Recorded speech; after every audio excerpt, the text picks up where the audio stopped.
New Zealand की पाकिस्तान के खिलाफ पहली विकेट गिर गई। भारत में जारी ICC men's cricket world cup के 35वें मैच में न्यूजीलैंड की पाकिस्तान के खिलाफ बैटिंग जारी है। आपको बता रहे हैं कि न्यूजीलैंड की पाकिस्तान के खिलाफ पहली विकेट गिर गई।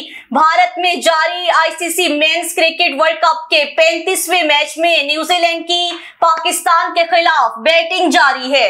भारत के शहर बेंगलोर के एम चिन्नास्वामी क्रिकेट स्टेडियम में खेले जा रहे मैच में पाकिस्तान ने न्यूजीलैंड के खिलाफ टॉस जीतकर फील्डिंग का फैसला किया।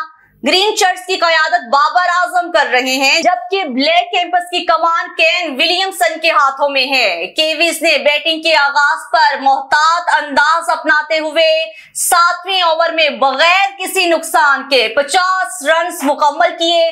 ताहम 78 रन के मजमूई स्कोर पर ब्लैक कैंप्स को पहला नुकसान उठाना पड़ा।